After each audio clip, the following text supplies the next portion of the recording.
Bueno, en Marcos capítulo 9 existen distintas historias, pero todas están conectadas. Es más bien como una cronología de sucesos donde ocurre una cosa y después sigue la otra y así sucesivamente. Vemos que el Evangelio de Marcos es un evangelio muy activo, es un evangelio donde Marcos quiere tener al lector sin ningún tipo de distracción, sino quiere tenerlo ahí concentrado leyendo. Entonces, por ejemplo, usted tiene ahí en su Biblia, en Marcos 9, al comienzo, desde el versículo 1 hasta el versículo 13, tenemos como la primera escena de lo que ocurre, y es que en una ocasión el Señor Jesús va al monte, que se cree que es el monte Hermón, y allí Él se transfigura, muestra su deidad ante Pedro, Jacobo y Juan. Y ellos ven que la ropa de Cristo se vuelve blanca y su rostro empieza a brillar, y aparecen Moisés y Elías hablando con Jesús. Ellos quedan en shock. ¿Sí? De repente una nube viene y los cubre y les dice: este es mi Hijo amado, óiganlo a Él. Bueno, eso ocurre en los versículos del 1 al 13. De ahí, cuando ellos bajan de ese monte, se encuentran con los otros apóstoles, porque ¿cuántos estaban con Jesús? 3. O sea que 9 apóstoles estaban donde estuviesen los demás. ¿Sí? Cuando Jesús baja con los 3 apóstoles, se encuentran los 9 y hay una multitud que los está rodeando. Y fariseos y escribas como señalándolos. Y Jesús pregunta: ¿qué está pasando acá? Y resulta que había un muchacho que estaba endemoniado, y el papá habló con los apóstoles para que ayudaran al muchacho. Y los apóstoles no fueron capaces de sacar a ese demonio. Cuando Cristo se entera que ellos no fueron capaces, Jesús se enoja y le dice: ¿hasta cuándo tendré que estar aquí con ustedes y soportarlos? Tráiganme acá al muchacho. Y cuando traen al muchacho, el demonio se alborota. Cristo pregunta: ¿hace cuánto está el muchacho así? Y le dice el papá: desde niño. Ese demonio ha tratado de tirarlo al fuego, de tirarlo al agua, quiere matarlo. Y Jesús reprende al demonio y el muchacho queda bien. ¿Sí? Eso ocurre de los versículos 14 hasta el 29. Resulta que de ahí van a la casa y los 9 le preguntan: Señor, ¿por qué no fuimos capaces de sacarlo? Y Jesús les dijo: es que esto no sale sino con oración. ¿Ven? Luego, los versículos del 30 hasta el 41, tenemos unas palabras que Jesús les habla a los apóstoles en privado. ¿Y de qué trata esto que habla? Jesús habla con ellos, primero, de que está a punto de morir en la cruz del Calvario. Jesús les dice: el Hijo del Hombre tiene que sufrir a mano de los líderes del pueblo. El Hijo del Hombre va a morir, pero al tercer día resucitará. Y ellos no entienden nada de eso. No entienden nada, no saben qué es resurrección, no saben qué es eso que el Hijo del Hombre tener que sufrir. Ellos pensaban que el Mesías no tenía que morir. Se imaginaban un rey que fuera a tumbar a Roma y ser el emperador, pero morir de ninguna forma. Entonces Jesús les dice que sí, Él tiene que morir. Bueno, y ellos se ponen a hablar, los apóstoles. Se ponen a hablar no del tema de la muerte de Cristo, se ponen a hablar de quién de ellos es el más importante. ¿Cómo es posible que alguien, escuchando el Evangelio, se ponga a reflexionar de cosas que no importan? Eso usted lo puede ver en el versículo 34. Dice que en el camino estaban ellos teniendo una conversación acalorada, porque estaban como compitiendo quién era el superior de todos. Cuando llegan a la casa, que muy probablemente sea la casa de Pedro, llaman a un niño que muy probablemente es el hijo de Pedro, y toman al niño, y Cristo toma al niño y lo pone en sus piernas. Y dice lo que está en el versículo 36, 37.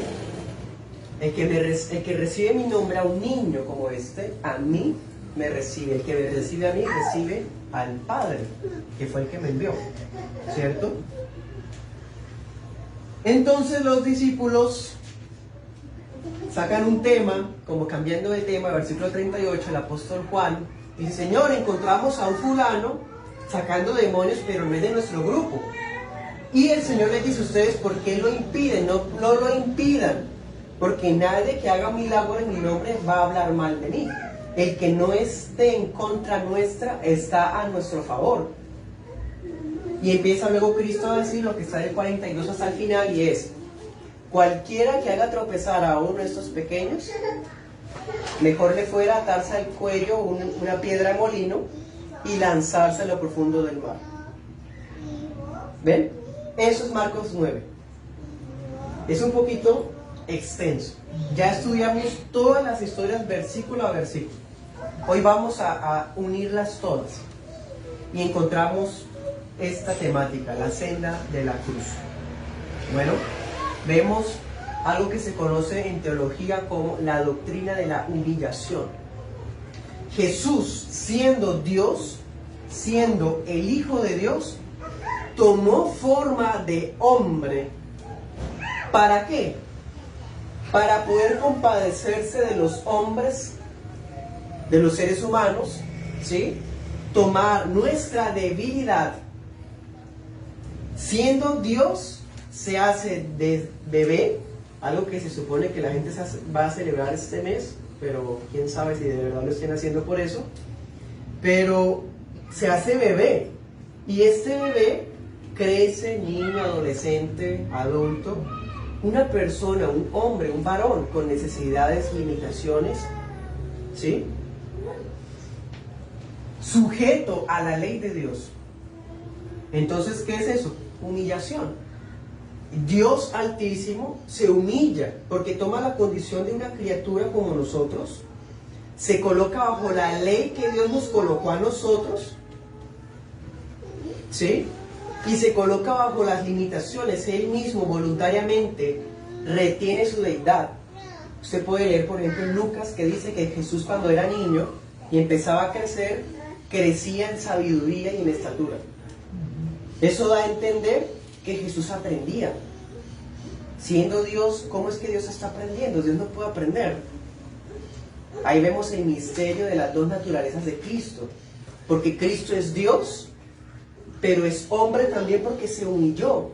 Entonces, al humillarse, siendo Dios omnisciente, voluntariamente limita su deidad, su conocimiento, pues su conocimiento humano, para aprender como un ser humano aprende.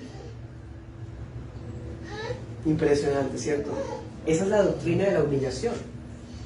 Y esa doctrina se resalta aquí en Marcos 9, porque de repente el Señor está allá en ese monte, y en un momento Él voluntariamente muestra su verdadera identidad, lo cual demuestra que Cristo muchas veces retuvo su deidad.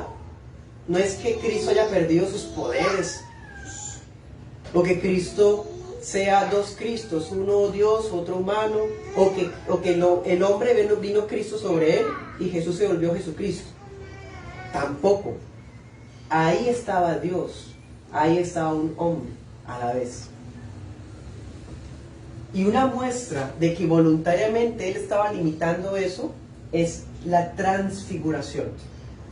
Están allá orando y de repente Cristo muestra su gloria. Leámoslo. Marcos 9, versículo 2. Dice: Jesús tomó a Pedro, a Jacobo y a Juan, los llevó aparte, solos, a un monte alto. ¿Y qué? Y se transfiguró. Ahí no vemos que lo hayan transfigurado. Él se transfiguró. ¿Ven? Voluntariamente muestra su deidad. Voluntariamente muestra su identidad. Tenemos, por ejemplo, en alguna ocasión cuando estaban en la barca y las olas movían como un terremoto la barquita, ¿qué estaba haciendo Jesús? Estaba dormido. como hombre estaba dormido. Pero como Dios, Él es el que desata la tormenta. Él es el que controla la tormenta. Cuando Cristo se despierta o lo despiertan a su naturaleza humana, Él se levanta, ¿se acuerdan? Hombres de poca fe. Y luego dice, calla y enmudece, y todo de una vez se detiene. Porque es Dios. ¿Ven? Y así lo vemos en distintas ocasiones en la Biblia. Al hombre limitado y a Dios actuando. Aquí está. Se transfiguró delante de ellos. Esto servía como una lección muy fuerte para los apóstoles, porque ellos iban a tener encima el peso de un mensaje glorioso, el mensaje de ese rey que están viendo ahí, que brilla más que el sol. Ellos iban a hablar de ese rey que estaban viendo ahí, que están en shock viendo eso. Eso nos bastaría para llenarnos de valentía y hablar el mensaje donde sea que Dios nos lleve, comenzando desde casa. Bueno, entonces esta escena es bastante, hermanos y amigos, muy llamativa. Ahora, miren Marcos 8:34.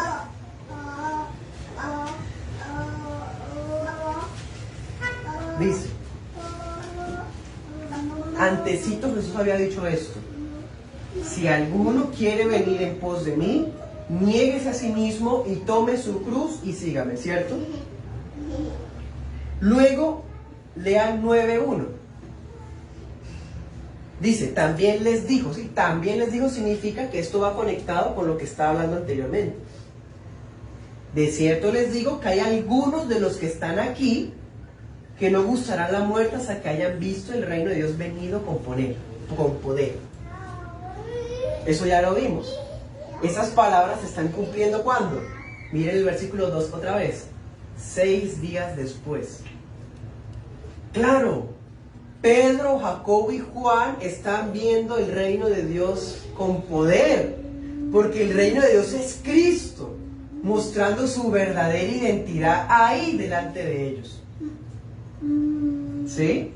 Entonces, el capítulo 9 de Marcos es un desarrollo de ese reino del que Marcos 8 está hablando y del que Jesús está hablando en el capítulo 8. ¿Sí? Jesús tomó a 3 de los 12, les mostró su gloriosa majestad y ocurrió otra cosa, algo que demuestra la naturaleza trinitaria de Dios. Dice en el versículo 7, dice, entonces vino una nube que les hizo sombra y desde la nube una voz que decía, este es mi Hijo amado, óiganlo a él. El Padre envía una nube, así como ocurría en el tabernáculo, así como ocurría en el templo, y los cubre a los 3 hombres que están en shock viendo una escena irrepetible. ¿Se acuerdan que una vez Moisés pudo ver las espaldas de Dios? En el libro de Éxodo, Moisés le dijo, Padre, Jehová, muéstrame tu gloria. Dice que Jehová toma a Moisés, lo puso en una peña y le dice, te voy a mostrar solo mis espaldas, porque nadie que me pueda ver puede seguir conmigo. Y Jehová pasa, y Moisés cuando ve la espalda de Dios se cubre la cabeza.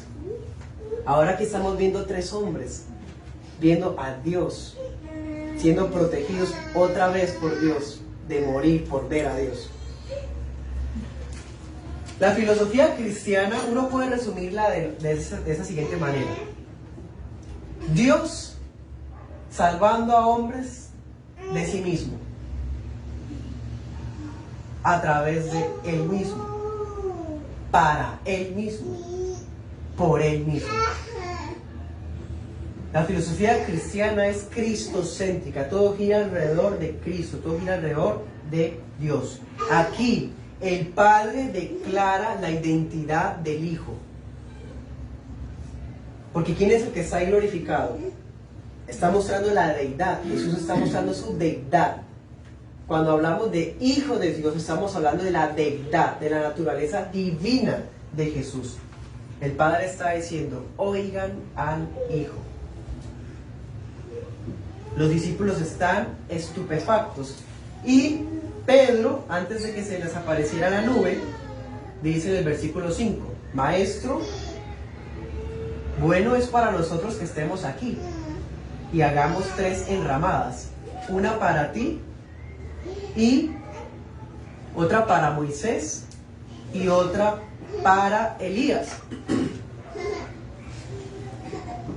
Está pidiendo Pedro hacer unas chocitas. Pedro dice, estamos viendo la cosa más impresionante de nuestras vidas, quedémonos acá. Señor, hagamos 3 enramadas, una para Moisés, otra para Elías y una para ti. Aquí Pedro no sabe lo que habla. Empezando con que está tratando a Jesús igual que a Moisés y Elías. ¿Cómo así que una enramada igual que para Moisés y Elías? El Señor merece más que Moisés y Elías. Pero es que está en shock, por eso es que viene la nube y les dice, óiganlo a él. Óiganlo a él. Pedro quería hacer chocitas ahí en el monte Hermón, pero Cristo fue al Padre no para hacer chocitas en el cielo. Vamos a Juan 14. No pierda la cita principal. Juan 14, versículo 1.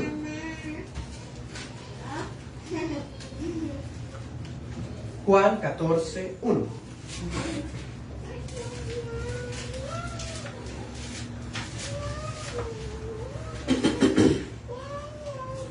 Dice, no se turbe su corazón, crean en Dios y crean también en mí, porque el Padre y el Hijo son 2 personas distintas.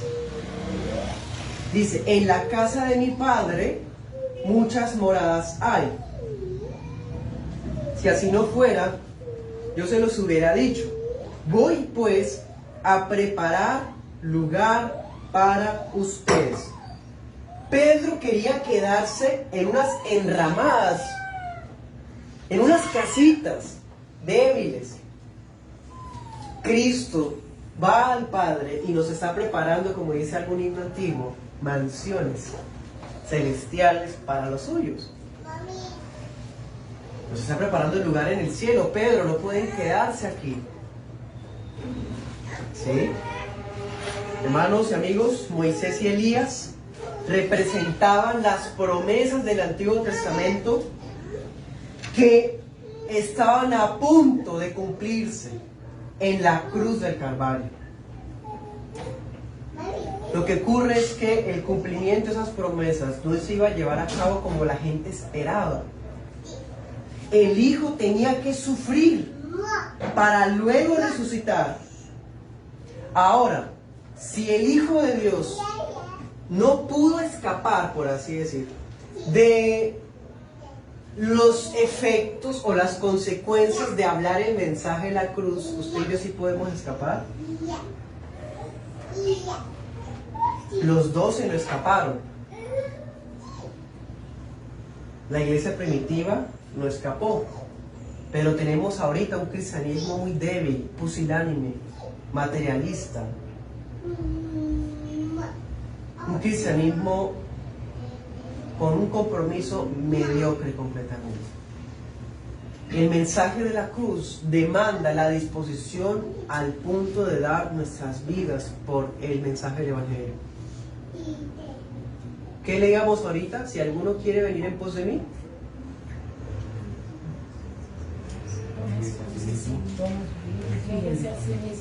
Niegue a sí mismo, tome su cruz cada día y sígame. Bueno, Pedro, es necesario bajar del monte. Cuando bajemos del monte, hay una cruz que nos espera.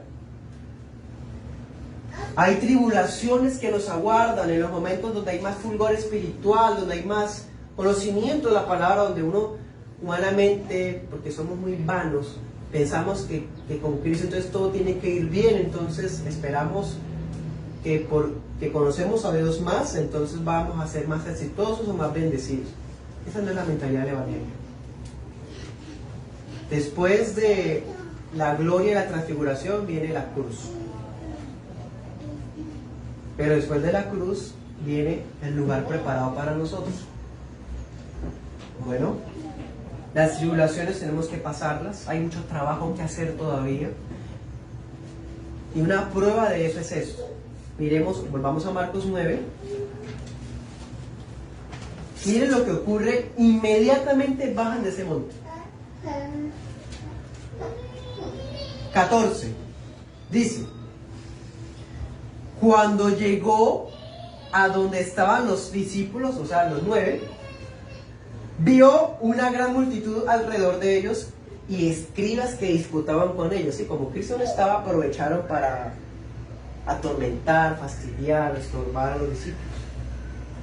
Y enseguida toda la gente viéndole se asombró, corriendo a él le saludaron. Cristo le habla a los escribas y le dice: ustedes que están disputando con mis discípulos. Y alguien de la multitud dice, en el 17, maestro, traje mi hijo a ti. ¿Sí? Si se hubieran quedado con Pedro en las enramadas, hubiera habido un fiasco ahí abajo. Quedaron en ridículo. ¿Dónde está la fe de los apóstoles? ¿Es que acaso no son apóstoles de verdad? ¿Por qué no tuvieron autoridad para sacar un demonio? Sí la tienen. Por eso Cristo los va a tener que soltar fuertemente. Entonces, si se le hace caso a Pedro, los otros discípulos, ¿cómo hubieran quedado? Cristo, Dios omnisciente, dice: no, tenemos que bajar. Y cuando baja, Cristo viene y se enfrenta a los enemigos de sus hijos. Dice: ¿qué es la cosa con mis hijos? ¿Qué es lo que ustedes están disputando con ellos? ¿Y qué le dijeron a Jesús? Nada, nadie se puede enfrentar a Jesús. Los 9 estaban en problemas. Pero ¿por qué los 9 no fueron capaces? En resumen, versículos 28 y 29.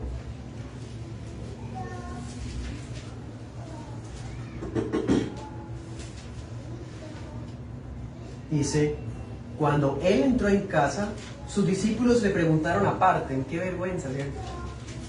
Preguntémoslo, pero hagámonos aquí lejitos que nadie nos escucha. Versículo 28. ¿Por qué nosotros no pudimos echarle fuera? Versículo 29. Este género no con nada puede salir, sino con oración y ayuno. ¿Por qué no fueron capaces? Tienen autoridad, eso está escrito en Marcos 3. Tienen autoridad, pero ¿por qué no fueron capaces? Por incredulidad. Esta escena trata de eso. Miren el 19. ¿Se acuerdan el regaño fuerte que Jesús dijo? Generación incrédula. ¿Hasta cuándo voy a estar con ustedes? ¿Hasta cuándo los voy a soportar? Estas palabras no son populares, ¿no? Jesús hablando así. En otras palabras, estoy harto de estar lidiando con su fe tan ausente, tan frágil y fracasada.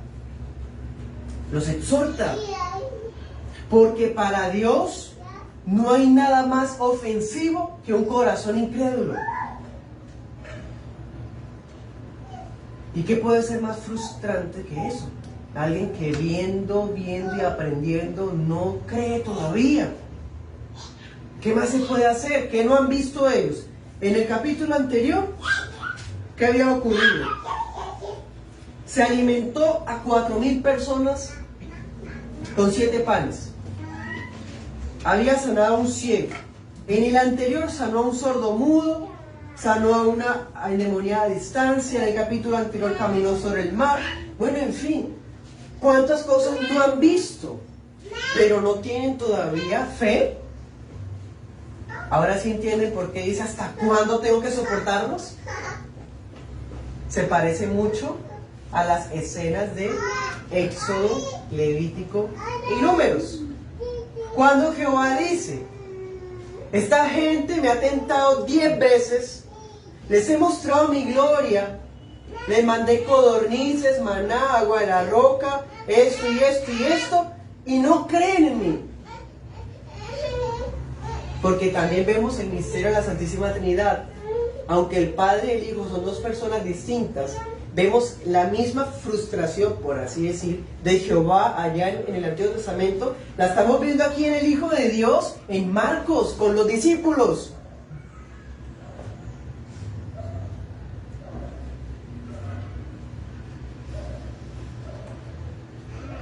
Ahora, hermanos y amigos, si los 9 apóstoles genuinos, podían fallar en su fe, nosotros ¿cómo seremos? Sentimos mucha ira contra nosotros mismos, ¿cierto? Pero ya es suficiente con la ira de Jesús para meter de más nuestra ira. Basta con la ira de Jesús. Además que la ira de Jesús no es una ira recalcitrante, es paciente. Vamos ahorita a mirar eso. Ahora tratemos de ponernos en los zapatos del papá, de ese papá que tenía la esperanza de que 9 apóstoles, es que eran 9, y no fueron capaces. Hay una lección también para la fe de este varón. Si 9 apóstoles no pudieron ayudarlo, ya viene Jesús, viene en camino. Ya míralo ahí. La gente lo ve, se asombra, se alegra. Van hasta allá a recibirlo. ¿Sí? El papá de este muchacho, que era hijo único, que estaba endemoniado, ya creía en la compasión de Jesús, pero su fe tampoco le alcanzaba. No le alcanzaba para entender que ese hombre que estaba ahí es Dios.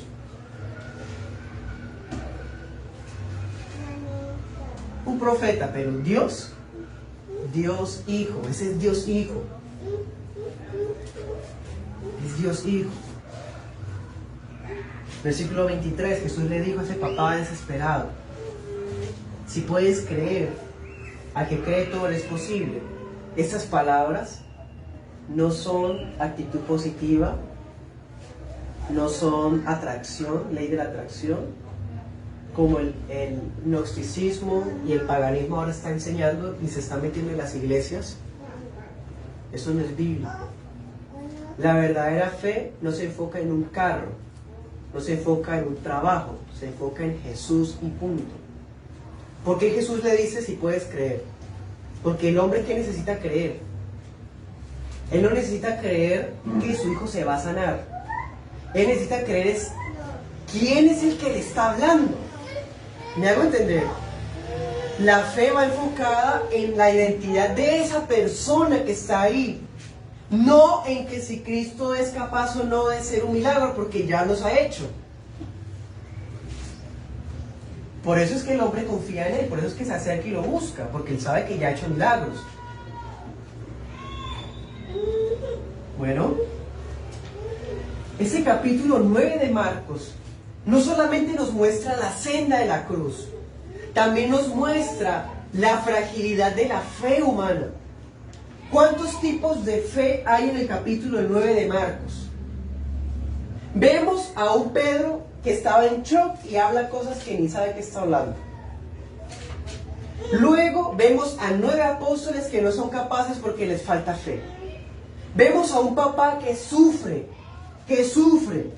Versículo 24 dice: inmediatamente el padre del muchacho clamó y dijo: creo, yo sí creo, pero a la vez sabe que no es lo suficiente. Ayuda a mi incredulidad.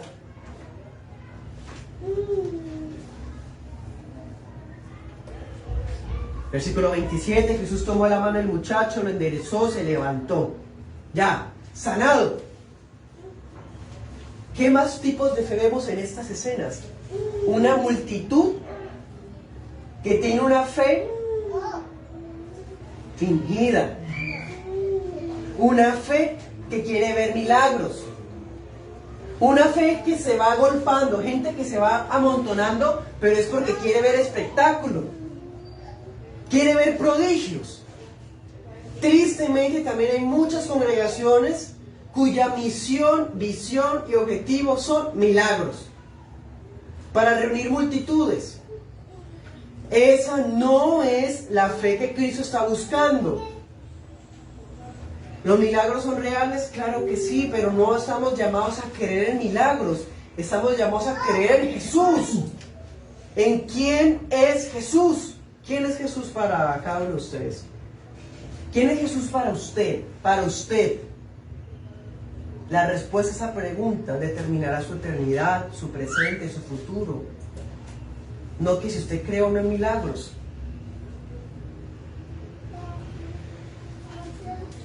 Hay una multitud sensacionalista. Hay unos fariseos que no tienen fe. Están ahí para burlarse, para cuestionarlo todo, para criticar, para lo que sea, pero nada de fe. Un papá desesperado con una fe débil, pero por lo menos dice, ayúdame a creer más. Unos discípulos que están avergonzados, pero les faltó fe, ¿por qué? Porque confiaron en sus capacidades. Confiaron en que como son apóstoles, pues entonces no hay que orar.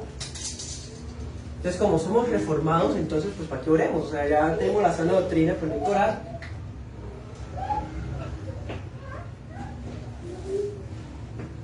La falta de oración es falta de fe.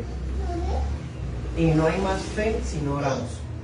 Se necesita una vida de oración, como Jesús fue un hombre de oración. Otra vez el misterio de la naturaleza del Hijo. Siendo Dios, oraba, porque era hombre. Impresionante, ¿cierto? Bueno.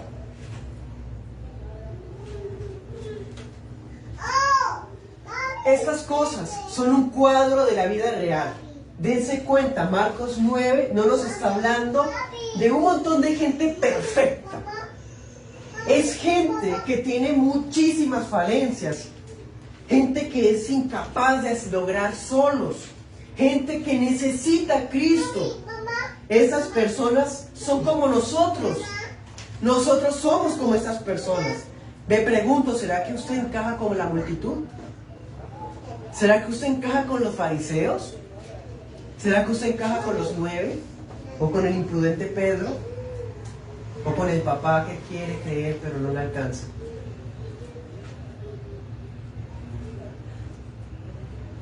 Es un cuadro de la vida real. ¿Cómo podemos incrementar la fe? Hay gente que dice que tiene fe. La Biblia dice en 2 Tesalonicenses que la fe no es de todos. Así que no es cierto que todo el mundo tiene fe.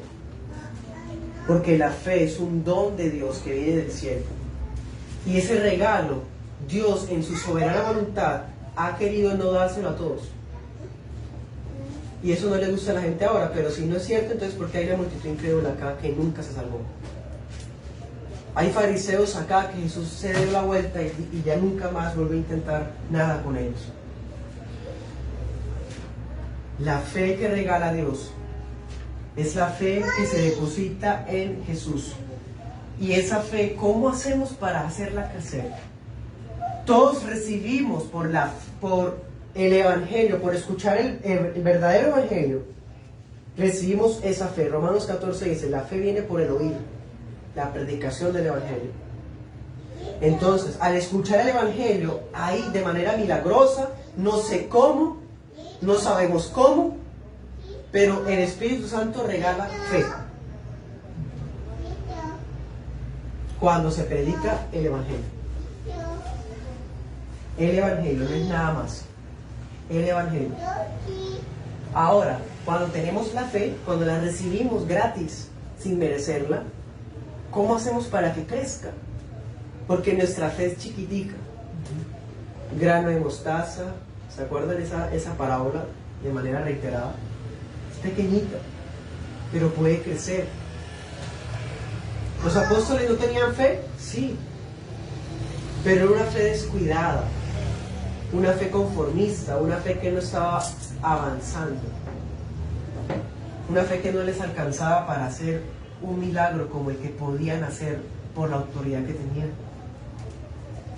¿Cómo hacemos para ser útiles en el reino de Dios? ¿Cómo hacemos para servir a Jesús? Lo primero es no caer en el error de los 9. Confiar en nuestros propios logros y capacidades. No, pues yo soy apóstol de verdad, diría el apóstol Tomás, el apóstol Jacob, el otro Jacob, o el apóstol Simón, bueno, nosotros. ¿Tienen autoridad? Pues ¿para qué orar? O sea, yo no necesito orar para sacar un demonio porque ya tengo autoridad. En nombre de Jesús, sal. Bueno, quién sabe cómo habrían hecho, hermanos. El caso es que fracasaron. Ahora, tampoco confiamos en los logros del pasado. En los capítulos anteriores, los apóstoles habían hecho milagros ya. Ellos ya habían sacado demonios antes, no es algo nuevo. Podemos pensar que se habían confiado en que ya lo habían hecho antes.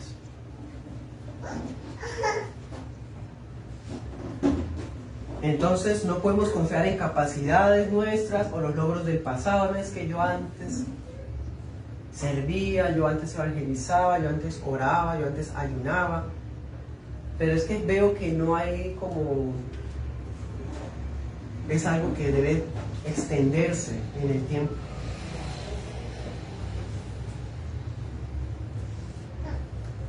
Ahora, incrementamos la fe a través de la oración. Pero no solo tenemos la oración, hay algo que se llama medios de gracia. Los medios de gracia. La predicación del Evangelio, la oración, la lectura y meditación bíblica son los únicos medios que Dios nos ha dado para que crezcamos en fe. No podemos crecer en la fe si nadie lee la Biblia, si no se escuchan predicaciones bíblicas sanas, si no se ora o se practica el ayuno por allá.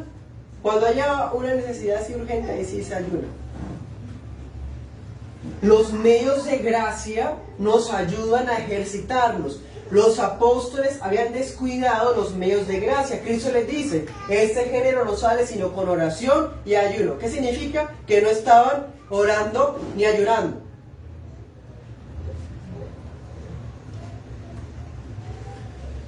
Descuidar la congregación, perder deleite por la lectura de la palabra son señales de incredulidad. Y la incredulidad es señal de falta de oración y de fe. Vamos a Mateo 20, 28.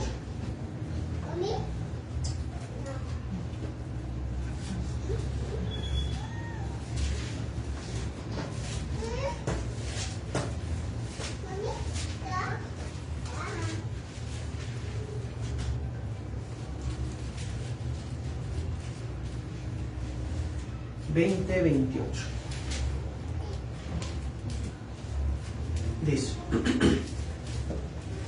como el Hijo del Hombre no vino para ser servido, sino para servir y para dar su vida en rescate por muchos. Ahora, la fe y la cruz no son los únicos temas de Marcos 9. Hay otro tema en Marcos 9 que resalta: la humildad. La humildad.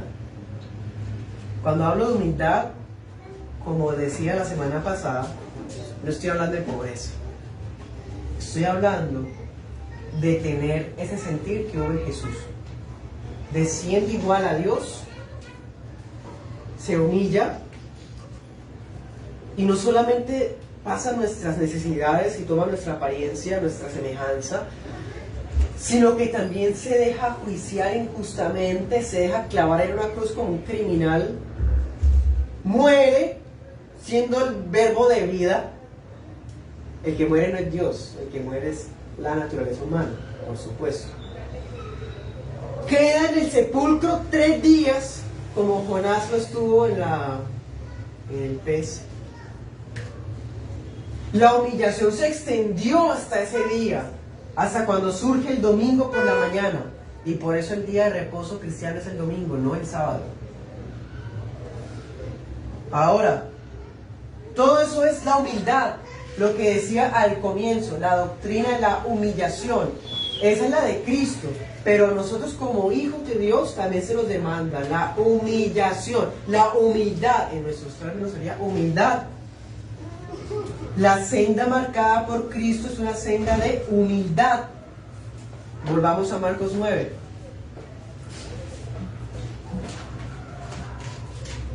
Versículo 31.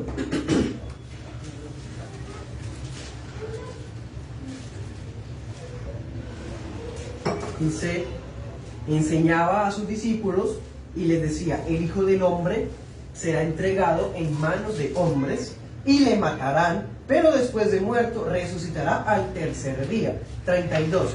Pero ellos no entendían esa palabra. Tenían miedo de preguntar, claro, les acabo de decir hasta cuándo los voy a soportar. No van a preguntar. Pero uno dirá, son 12 apóstoles. Hay 3 que tienen un conocimiento especial. ¿Por qué no se pueden hablar de eso?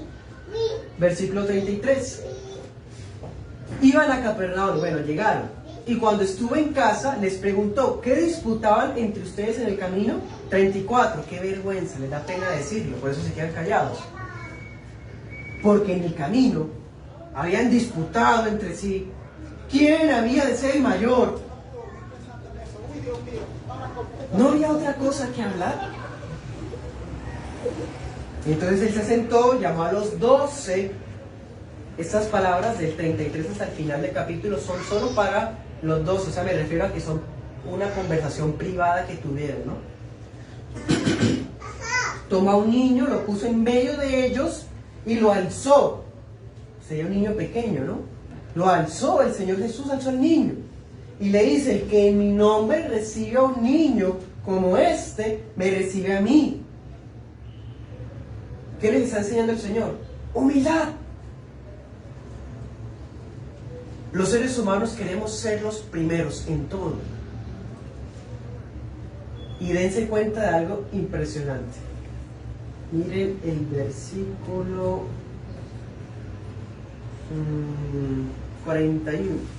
35 dice, si alguno quiere ser el primero, será el postrero de todos y el servidor de todos.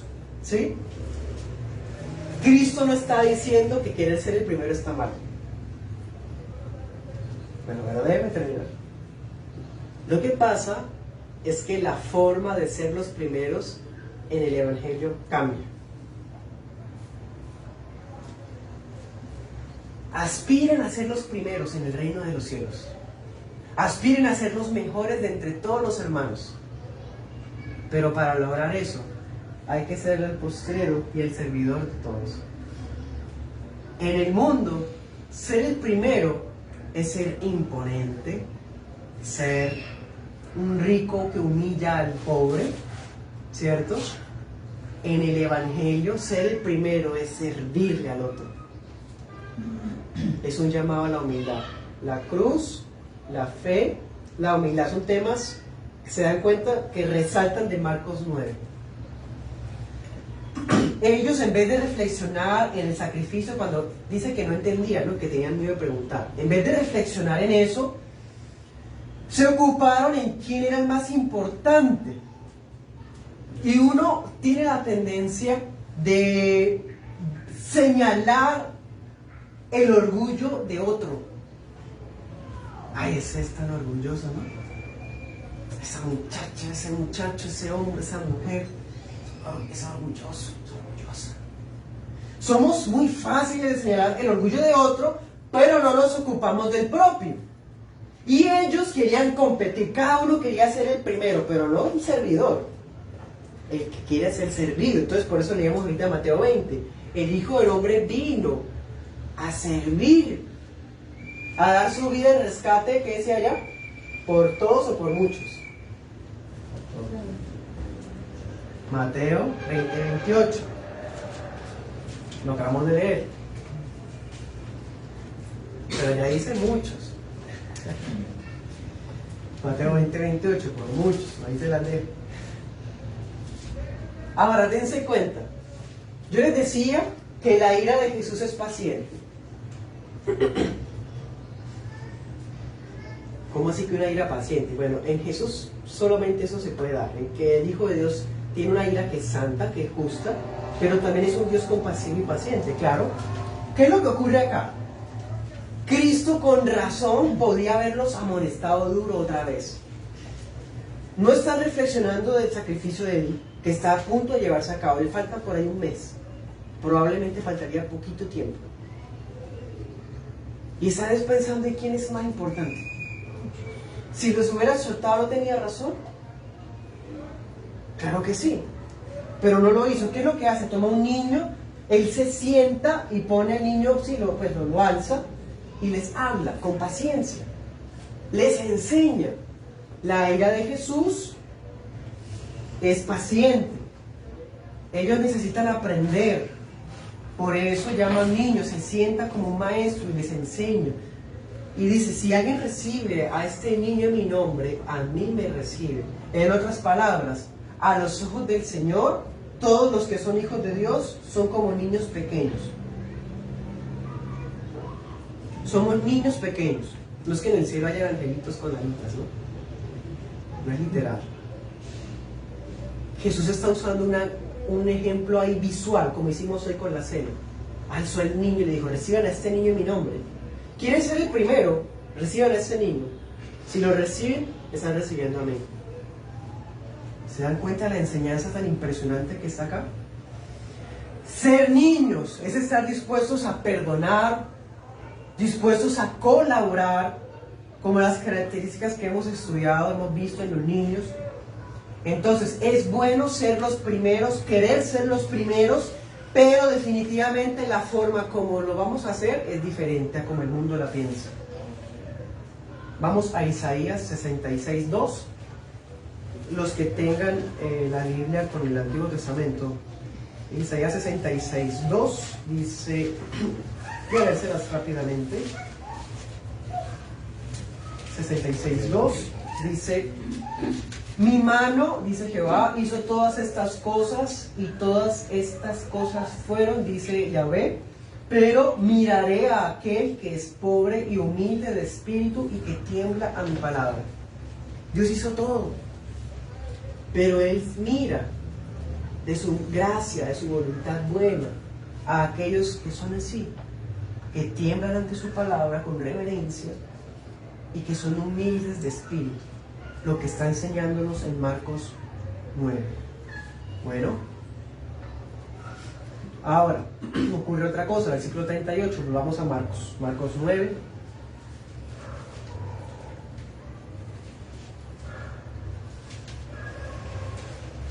Marcos 9, verso 38.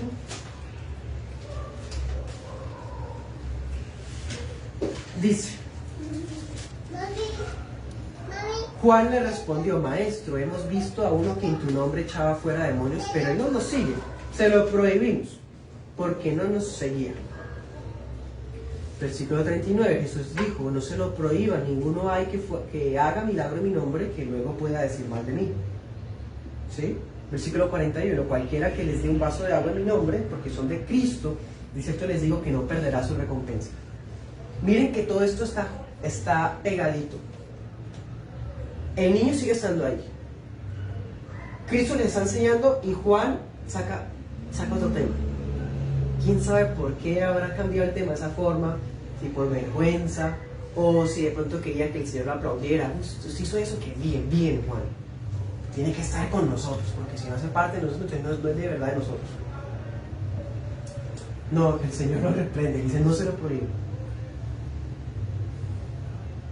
Cualquiera que le dé un vaso de agua a mi nombre, ¿sí? Entonces, él recibir a un niño es lo mismo que darle un vaso de agua, ¿sí? Dice, porque son de Cristo, no perderá su recompensa. Mire todo esto que hay en este pasaje. No somos los únicos que el Señor puede usar. Y nuestras metodologías no son las únicas que existen en el mundo.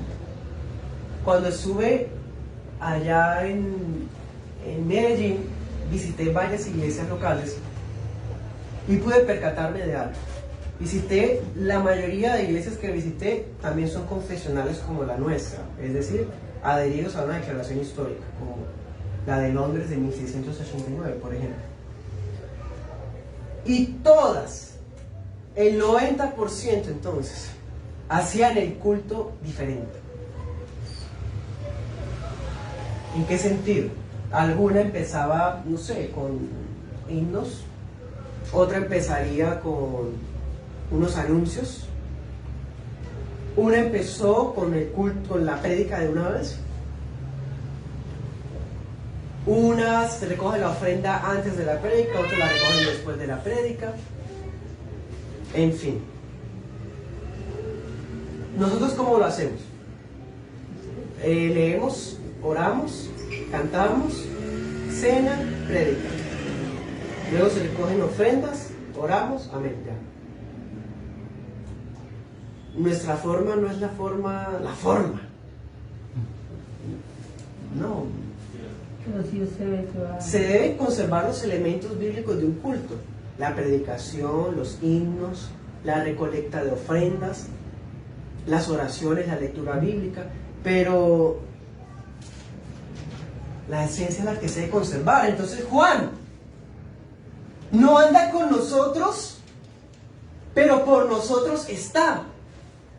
No se lo impidan.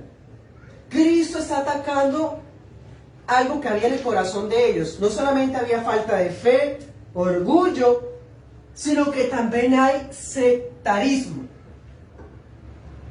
Esa sensación de que son los únicos, de que ellos son el verdadero grupo, y los que no están en ellos, entonces no. ¿Usted por qué está hablando en nombre de Jesús? Usted no hace parte de su grupo, cállese. Cuando estudiamos este texto, descubríamos, en el término griego que se usa, que el hombre siguió enseñando de todas formas, aunque Juan se lo prohibió. ¿Sí? Porque sea quien sea, nadie puede impedir que la palabra sea predicada.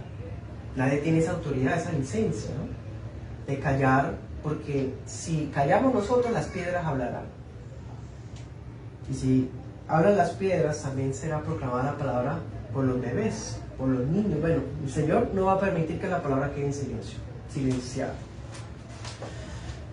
Entonces, rechazamos nosotros todo tipo de ecumenismo malo.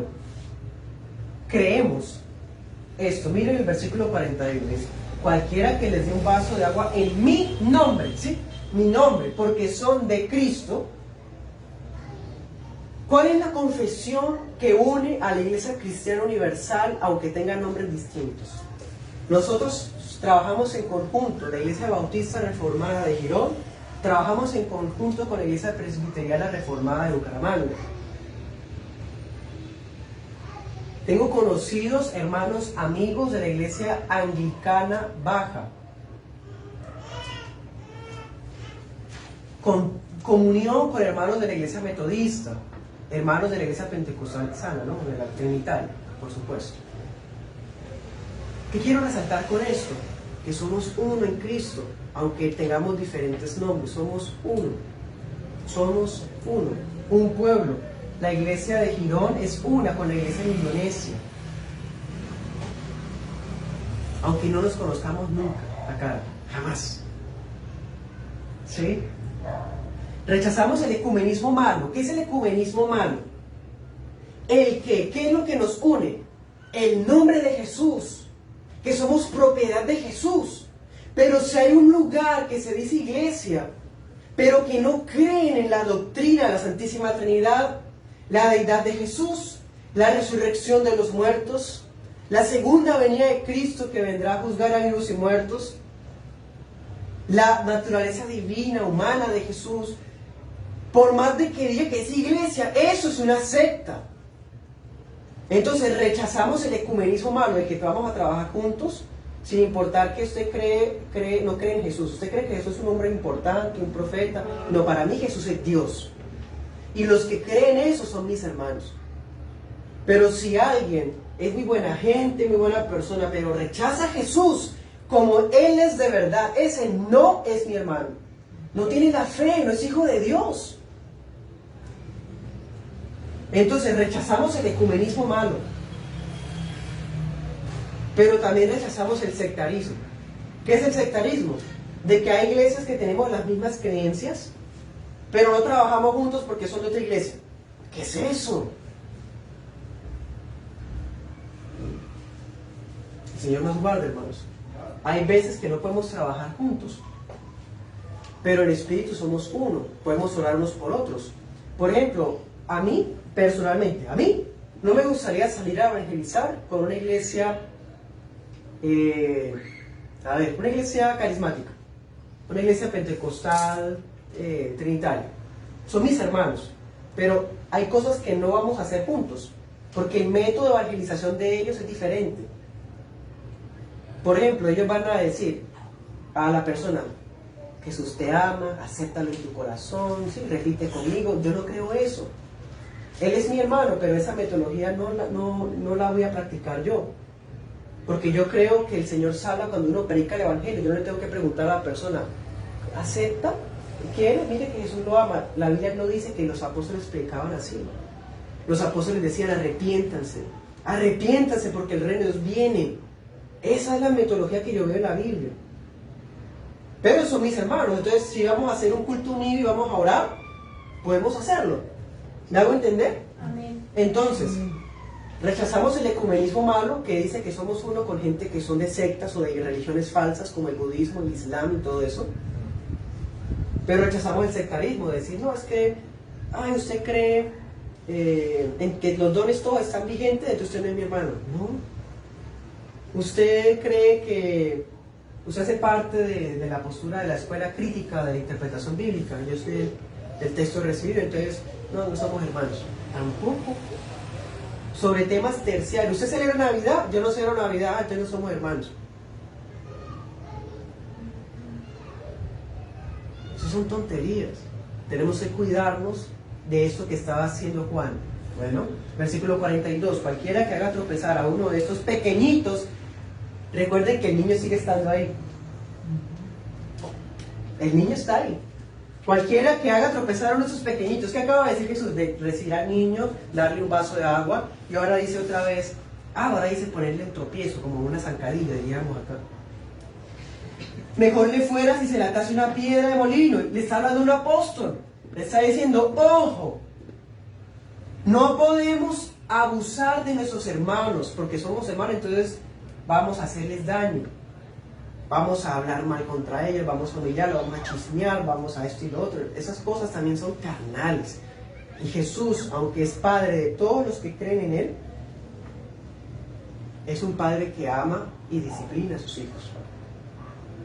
Si un hijo de Dios daña a otro hijo de Dios, hay un Padre en medio que tiene una varita, como dice Proverbios, Hebreos, Job, etc. Claro que si alguien del mundo es el que lo hace, sí le va a pasar esto de que lo arrojan al mar con la piedra de molino. No literal, ¿no? Ahora, eso en cuanto a hacer tropiezo contra otro. Pero ¿qué pasaría si el que se pone tropiezo es uno mismo? Porque usted sabía que el que más pone tropiezo contra uno es uno mismo, con nuestra carnalidad. Pleitos, iras, contiendas, herejías, blasfemias, lascivia, lujuria, inmundicia, chismes. ¿Qué más dice la Biblia? Iras, ya lo dijimos. Bueno, podemos seguir. ¿Dónde está eso? Acá. Entonces, versículo 43. Si tu mano te fuera ocasión de caer, córtala. Ay, obvio que no es literal. Está diciendo: los que son míos, mis pequeñitos, van a hacer todo lo que esté a su alcance, porque pertenecen a Cristo, lo que esté a su alcance, para poder agradarlo a Él. Bueno, cualquier gesto de amabilidad que tengamos con nuestros hermanos va a tener recompensa del Padre, ¿se acuerdan? ¿Sí? Pero también si hacemos algo que indisponga a sus hijos con Dios, va a haber disciplina de Dios. Nadie puede meterse contra la verdad del Evangelio o contra la iglesia de Cristo sin pagar consecuencias. Cuando Saulo estaba persiguiendo a la iglesia, ¿qué le dice Jesús? ¿Por qué me persigues? Lo que es con la iglesia es con Cristo. Lo que es con un pequeñito es con Cristo. El que recibe al niño, me recibe a mí. El que le hace daño a ese niño, me lo está haciendo a mí, diría también en ese mismo sentido, ¿cierto? Entonces, ¿lo corto o no lo corto? ¿Qué es aquello que tropieza nuestras vidas? En nombre de la libertad o del arte, no podemos admitir aquello que nos mata la comunión con Dios. Hay cosas que matan nuestra comunión con Dios. Hay cosas que nos estorban para orar, no nos van a dejar orar, no nos van a dejar leer la Biblia, no nos van a dejar estar en paz con Dios. Vamos a tener un estorbo en nosotros. Eso hay que cortarlo. ¿Qué leíamos ahorita hace rato? Si alguno quiere ir en pos de mí, tome su cruz, niéguese a sí mismo. Esto es negarse a sí mismo, córtala. El hermano débil que siempre hay que cuidar es el que se niega a amputar malos hábitos, el que se niega a amputar lo que no ha querido cortar. Sigue siendo hermano, pero toca enseñarle a cortar, a usar las tijeras, como en párvulos. Pues mis hermanos, siempre vamos a ser tentados con lo que más deleite carnal nos da. Siempre. Todos tenemos algo que carnalmente es pecado. Vamos a ser tentados ahí.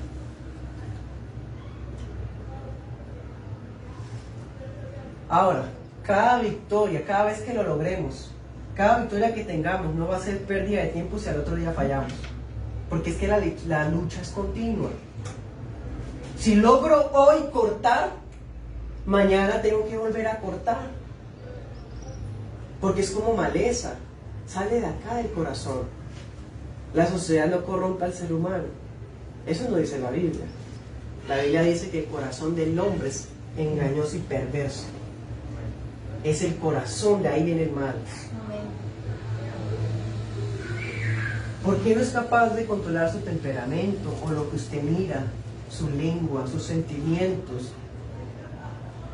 ¿Qué es aquello que tiene que cortar? Alguna relación que realmente no trae libertad en Cristo. El reino de Dios en nuestras vidas se va a ver reflejado en lo que cortemos de nosotros, que estamos dispuestos a cortar.